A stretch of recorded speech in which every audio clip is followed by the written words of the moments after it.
Hello, varlets. Welcome to another episode of How a Bad Player, that's me, Alexi, manages the soft carry and sometimes even hard carry games.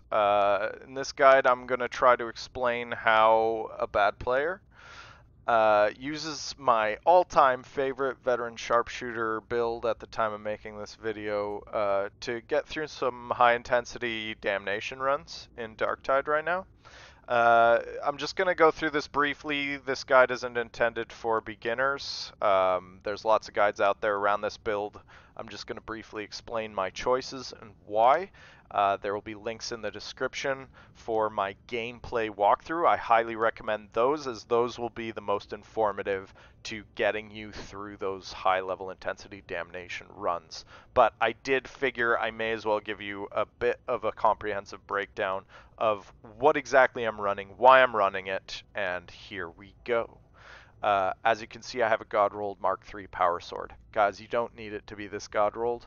As long as you have the Power Cycler Blessing, you are going to be massively effective with this weapon. For your perks, you want Carapace Armored Enemies. The two things that you should not be using your Shredder Autopistol for are Crushers and Hordes. It's not that your Shredder Autopistol can't deal with Hordes. It can, 100%. It's that you're going to blow through your ammo, which is hurting you. It's hurting your team. So the Mark III Power Sword can deal with Hordes. It can deal with Crushers to a degree. As long as you have that damage increase to Carapace Armored Enemies, you're going to do just fine against one or two Crushers at a time. So that's my choice here. If you don't have a Power Cycler Power Sword, I still think it's a good option. But if you want to go with something else, then I recommend one of the combat axes. I'm not going to get into that here. There's tons of resources out there to show you which combat axes deal with Crushers the best, but that's your secondary choice. Just keep in mind, if you pick a combat axe, you're not necessarily going to be able to deal with Hordes. You're going to depend on your team to deal with Hordes, though you can fall back to your auto pistol if your team is struggling. So that being said, the Shredder Auto Pistol is the linchpin to this build. You'll see I'm running Blaze Away, Pinning Fire. These are the optimal blessings, 2, 3, 4. They all work. You're going to want Flak Armored Enemies because that's what you're going after with this gun more often than not.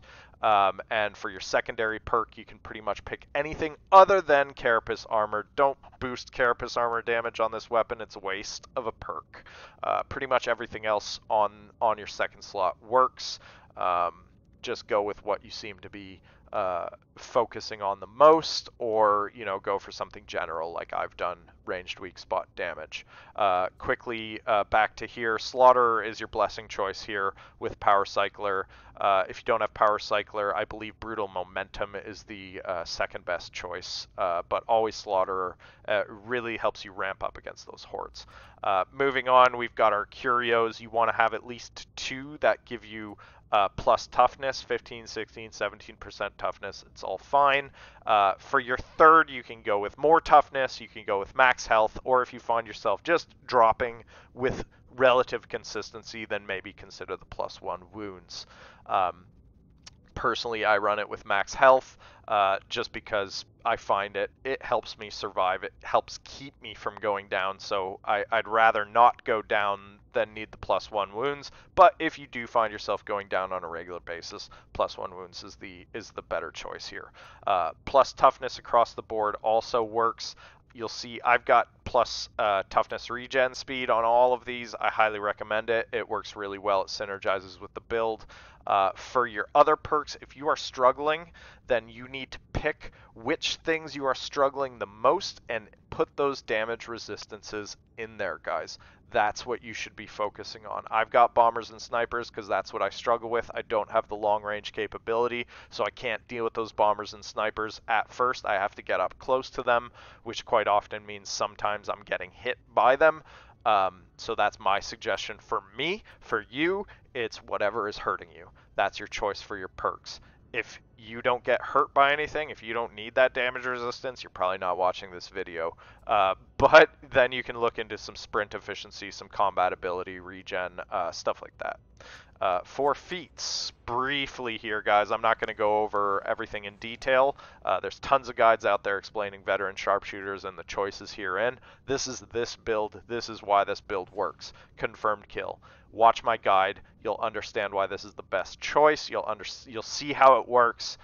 Links in the description for that video. I play through an entire high intensity with hunting grounds damnation run. I've got other guides with this build and other videos with this build. Go watch them. You'll see this is the choice. Demolition stockpile. You're hurting your team by taking anything else here, guys. Don't take a different perk here. Don't take a different feat here, I should say. Replenish one grenade every 60 seconds. This means you always have grenades, but it also means you're not picking up grenades ever, which is helping your zealots. It's helping your Ogren. This is the best choice here, guys. Hands down. Bioptic targeting. I'm seeing some videos out there saying you shouldn't run bioptic targeting anymore because people are kill stealing your priority targets. I'm sorry, that's absolute filth, guys. It's filth.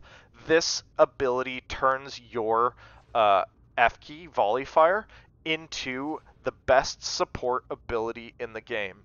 Not only are you a hyper damage carry, but you're one of the best supports in the game because you're literally giving your entire team wall hacks. You could be on the other side of the map and you see a poxhound going for your buddy. You can F key and that buddy will see it coming around the corner. It's amazing.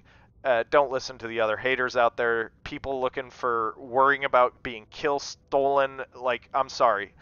Your team is how you're going to get through this.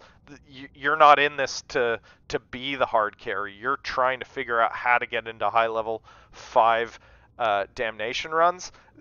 This is how you do it, by supporting your team, not picking up grenades, giving them wall hacks. Unwavering focus, guys. 75% toughness damage reduction from ranged attacks. Watch the video. This is what the entire build is based upon. I love Camo Expert on other builds. Don't listen to the haters. It's amazing ability. It has a lot of utility. But this is what this build is based on. Watch the video. Links in the description. It is what makes this build work. You don't have another choice here. I use Fragstorm. The optimal ability here is one after another. Real quickly here, guys, while you reload, that's when your F key is going to drop most often. So one after another is the optimal choice here. When you get good enough that you're not dropping your volley fire in between reloading your clip, then you can get rid of this and grab Fragstorm. But until then, one after another is your choice. Play this build with one after another first, then you can switch to Fragstorm if you're finding your team. Like me, I play solo. I don't trust my team to deal with crushers and some of the bosses. I need that extra damage that the 8 stacks of bleed brings, so that's why I run Fragstorm. But your optimal choice here is actually one after another. And then we have Counterfire. This is also a linchpin to this build. You need those shooters as priority targets. In my opinion, they're some of the most dangerous units in the game. I'll put a link in the description of how I almost hard carried a game and failed due to these shooters, even with this build specifically designed to delete those shooters. I made a mistake. I'm a bad player, like I said, and those shooters ended up losing the game for us. So not only are they really dangerous enemies that your team should be aware of, but the reality of it is they're also the most easy to use to keep your volley fire up and running. And maintaining your volley fire not only maintains your toughness damage reduction, but it also maintains wall hacks for other more dangerous enemies for your entire team to be aware of. So it's not an option here. Pick Counterfire. That is my guide. I hope you can use this. And please, again, check the description, link in the description. You'll find my playthrough where I go into detail in real time how I'm using this build, the decisions that I'm making, and how I use this build as a bad player and manage to soft and sometimes, not very often, but sometimes even hard carry some games. Guys, this is one of the easiest builds to pick up, learn, and utilize to get yourself into those high intensity damnation runs. I wish you all the best. Go kill some heretics.